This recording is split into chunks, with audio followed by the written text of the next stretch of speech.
Hello, and welcome to this contemporary dance abdominal workout. So don't freak out if you aren't a contemporary dancer. I don't want you to worry because this is designed for anybody. What I want to say is it's inspired by contemporary dance because a lot of the abdominal movements we're going to do are inspired by that contemporary movement. And contemporary dance can be a fantastic workout, especially for the abs. Now, most of it's going to be done sitting down in a three-corner sit. So let's get into it. You're going to take yourself to face the side, and provided you're not in a bit of a hole with a whole lot of dry leaves under you, then you're going to feel quite comfortable. I've also got a little spider who's come onto my mat. We'll see how easy this is for me to do on this very uneven earth.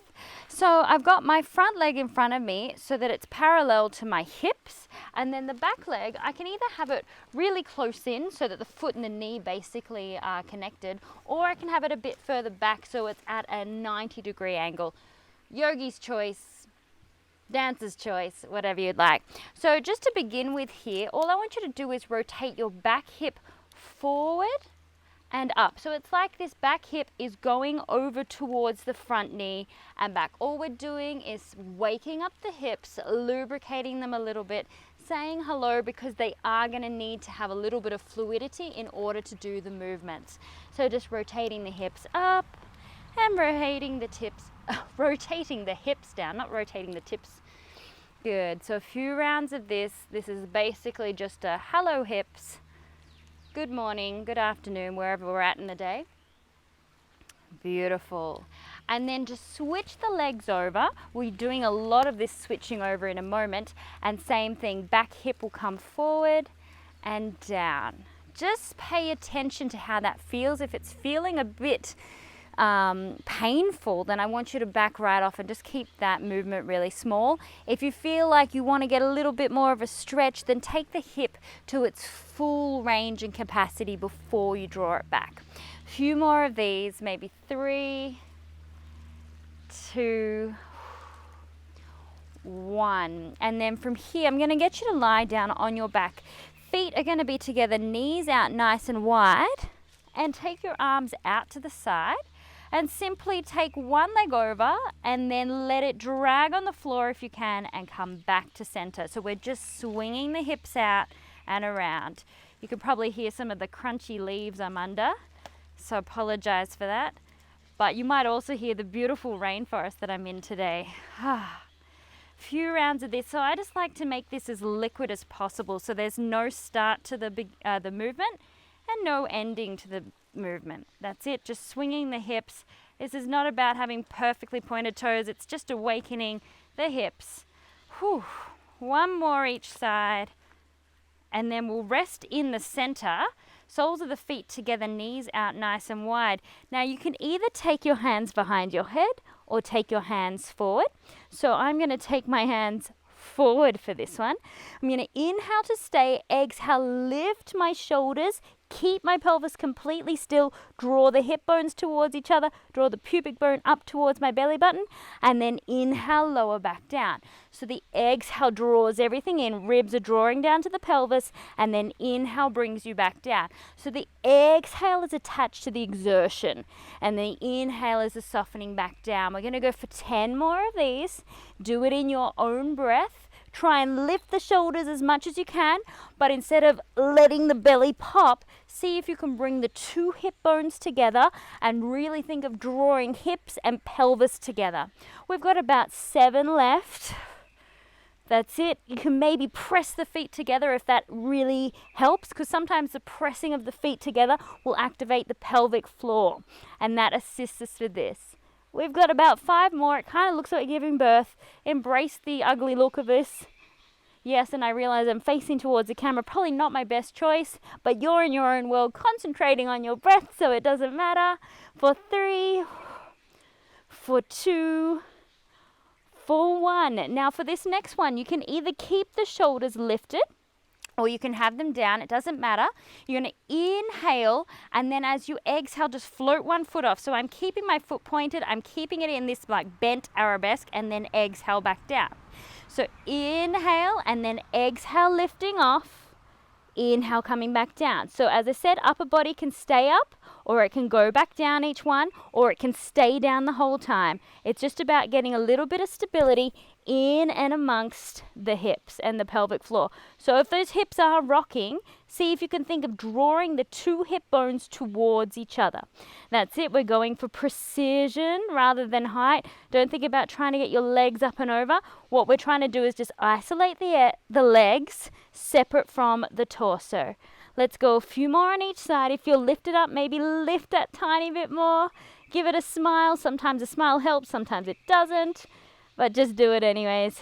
And then relax back down. Hug the knees in. Come up to seated. We're going to go back to that three-corner sit that we started with. Okay, so for this next one, what we're going to do is a little bit of a stretch first so that the body has as much space as possible to move. So take your back hand behind you, reach up and over, and then I want you to reach forward. As you reach forward, without using your arms, shift your legs so they go over to the other side. If you are in a rainforest like me, you might have to adapt your legs a bit. If you're in a lounge room, you might have to adapt your legs a little bit too.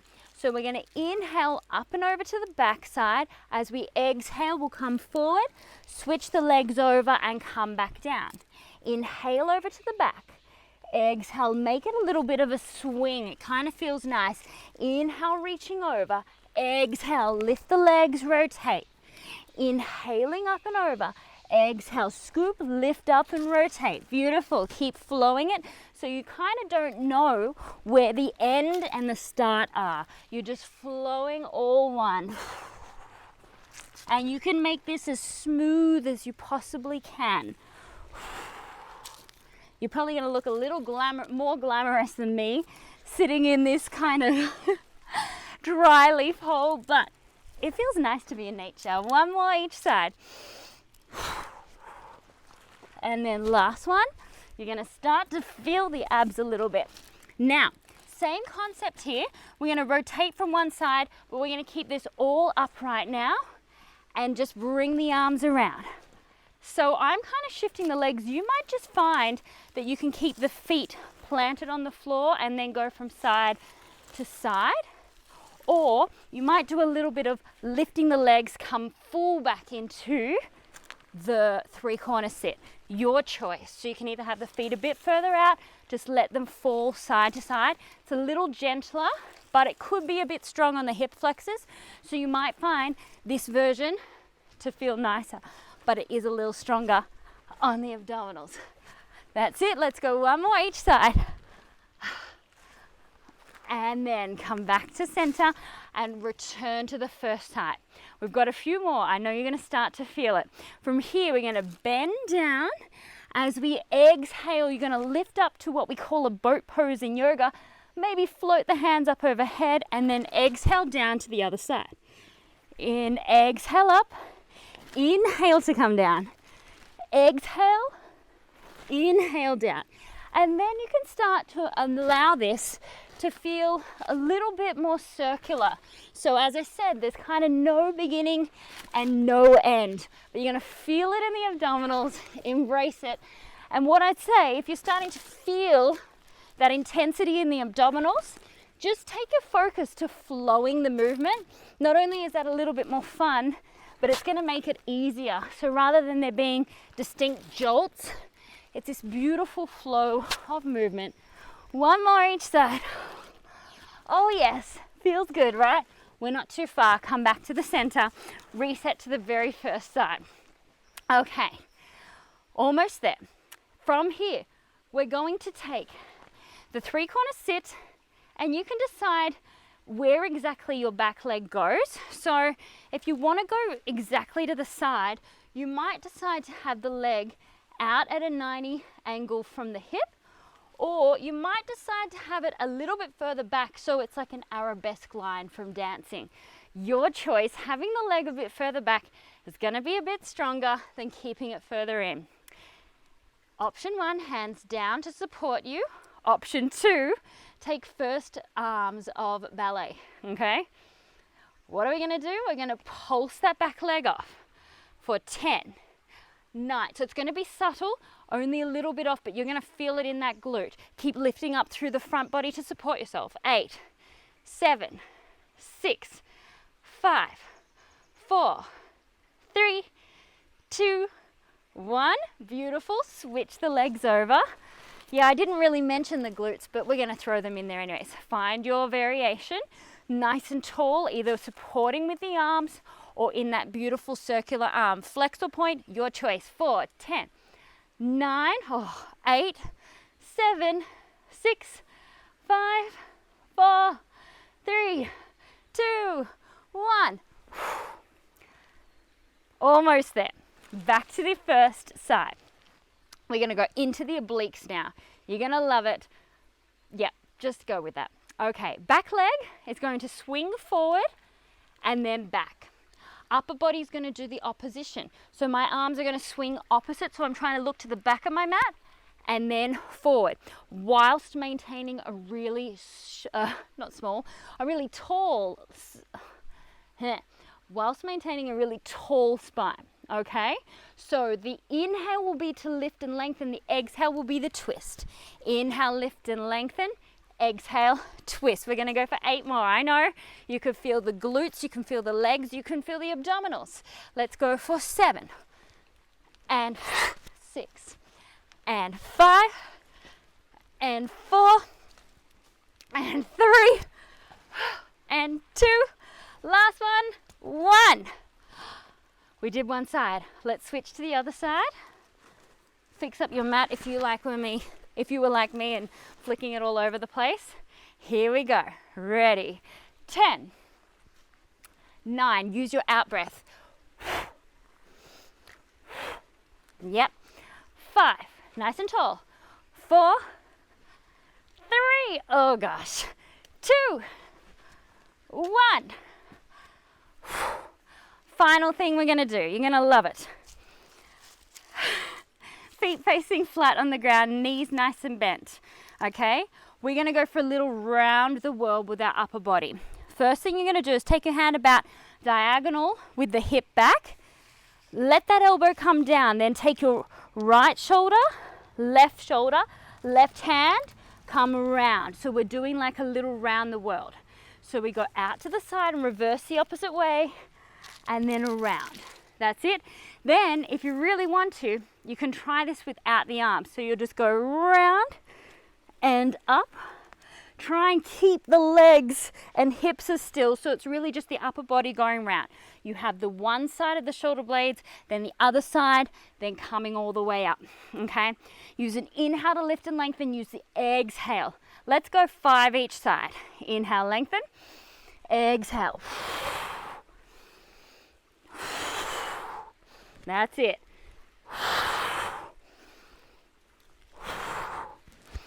You can use the arms, and that can really help to push you up, or just go for it. And you can make this as small as you need or as big as you need. We're halfway. Let's go for 4 each side. Not 4 each side. Yes, 4 each side. Okay, we've got 3. We've got 2. Draw the belly in. Don't worry what the arms are doing, just do whatever feels right for you. Last one. Breathe in and out. Cross the legs however you like. If you want to make this a bit stronger, take one foot on top. Otherwise, just sit in a nice Sukhasana from here, taking the arms forward, relax forward. Breathe all the way down into the hips. Okay, they've done some work. Relax the head and neck. Allow them to be free.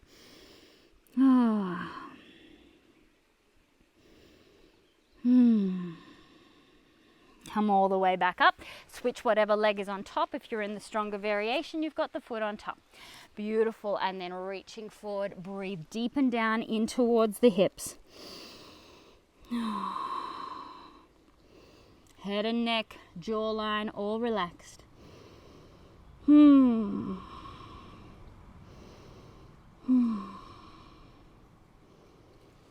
And then coming up. Final thing, we've done a lot with the abdominals. What we'll just take is a nice relaxed upward facing dog. So drop your hips down and just allow the belly to drop. If it's too strong to have the hands directly underneath the shoulders, move them a bit forward, or even come into a little bit of a Bhujangasana with the elbows down and underneath the shoulders. But main thing is here, rather than really supporting and drawing the belly in, soften the belly so you start to get a stretch. Okay, just work with what feels right for you. If there's any compression in the lower back though, and it doesn't feel nice on the back, please lower down, listen to your body, okay? And then imagine for these final few breaths here, it doesn't matter if the shoulders come up because this is about releasing the front body. I want you to send the breath all the way down to the pelvis, so you're allowing and enabling your belly to expand. It's contracted this entire practice, so let it go open. For 3, 2 more big expansive ones. And then press back up. Rather than sitting back into a child's pose, just come to neutral. Neutralize the spine. Feel the power that you have just created in this practice. And there we have it. You've never done it before probably. It's not the most common thing. Contemporary dance workout for the abdominals and glutes, as we found out. Okay, thank you so much for joining me. I'll see you in another class soon. Bye.